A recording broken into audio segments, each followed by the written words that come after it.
Legenda Batu Menangis. Alkisah di sebuah bukit yang jauh dari kota, hiduplah seorang janda miskin dan anak gadisnya. Anak gadisnya bernama Diana. Rupanya sangat cantik jelita.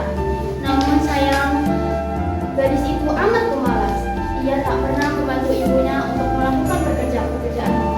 Kerjanya hanya memperhias setiap hari. Segala permintaannya harus dituruti. Kali ia meminta sesuatu kepada ibunya harus dikabulkan, tanpa mempedulikan keadaan ibunya yang miskin. Setiap hari harus membanting tulang untuk mencari sesuap nasi. Suatu hari, seperti biasa, gadis itu mengurung diri di dalam kamarnya. Tak mau matahari merusak kulitnya. Ia enggan debu-debu mengotori wajahnya.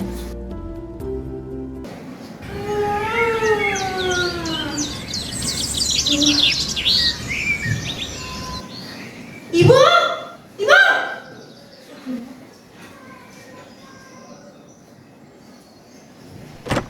Ibu! Sudah berapa kali aku bilang, setiap aku bangun, kamar aku sudah harus rapi. Ibu sudah harus menyediakan aku lulur, air hangat, dan buatkan aku minuman sari buah.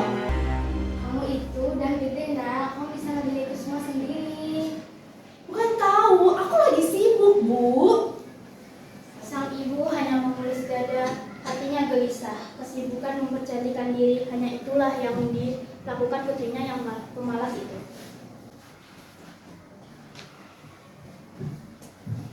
Matahari mulai memancarkan sinarnya. Sang ibu mulai bersiap-siap untuk berangkat ke sawah untuk bekerja. Ia tidak lupa mengajak Diana untuk membantunya di sawah.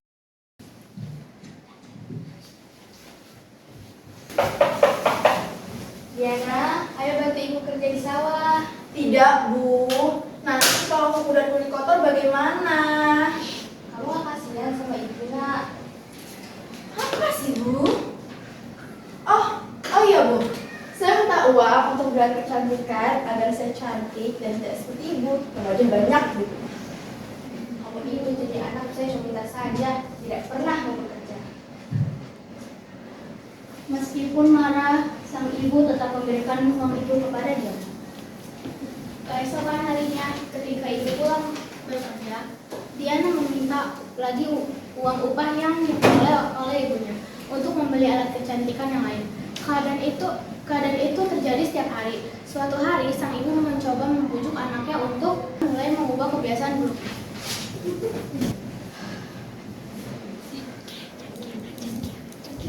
Bu, mana uangnya? Nak, coba kamu bantu ibu di sawah. Apa sih, Bu? Ibu kan sudah tua. Kalau ibu meninggal nanti, ibu tak khawatir kalau bisa ngurus diri kamu sendiri. Dan itu orang miskin, kita harus bekerja untuk bisa makan. Siapa suruh jadi orang miskin? Lagi pula, aku nggak minta kamu untuk jadi ibuku. Baiklah, nak. Ibu hanya meminta kamu sedih mendengar ucapan yang terlontar dari mulut anaknya sendiri. Kendalilah lingkunganmu agar ibu tidak khawatir jika ibu meninggal nanti. Hari berganti hari. Sebenarnya sang anak mau menuruti kehendakan ibunya untuk keluar rumah. Dan ia tidak keberatan untuk kemanapun bersama sang ibu. Tapi anak ini mengajukan sebuah syarat, bahwa ibunya tidak boleh mengakui sebagai ibunya di depan umum. Sebagai seorang ibu, tentulah hatinya teriris mendengar itu. Namun sang ibu menyetujuinya. Hingga pada suatu hari, anak gadis itu diajak ibunya turun ke desa berbelanja di pasar yang tetap jauhnya dari tempat tinggal mereka.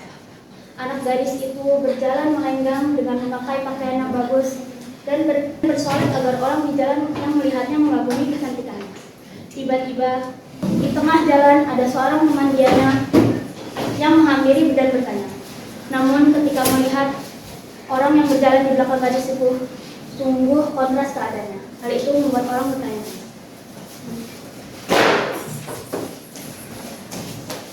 Hai Diana, kamu mau kemana? Oh, kamu mau ke pasar? Dia siapa, ibumu ya? Oh, dia mantuku. Saja bukan ibu. Mana mungkin aku punya ibu yang wajah kusam, cemong, dan penampilannya gak sama kamu. Contoh penampilan berbeda bukan? Aku itu cantik, dan kecantikanku sendiri aku yang harus marah.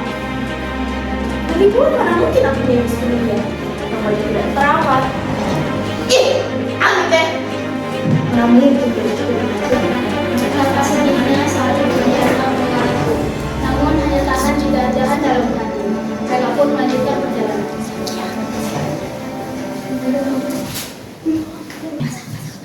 Sungguh hati ibu Diana semakin sedih. Begitu teganya anaknya mengakui dirinya sebagai pembantu. Namun, sekuat tenaga, dia berusaha menahannya. Sampailah Diana dan ibunya di pasar. Saat mereka akan memasuki pasar, lagi-lagi Diana bertemu dengan suaminya. Hai Diana, tumben kamu ke pasar? Siapa itu belanjaan di belakang kamu? Oh, itu kan aku. Kamu yakin itu bukan ibumu? Bukan. Sudah aku bilang mereka coba banget temanku. Pergi sana. Astaga Diana, jangan begitu. Hargai orang ini meskipun dia membantumu. Alangkah terlupanya sang ibu mendengar itu. Hatinya menangis dan ia tidak benar-benar berdaya menahan sakit hatinya. Ibu Diana tak kuasa menahan air matanya. Dia sudah tak tahan lagi, maka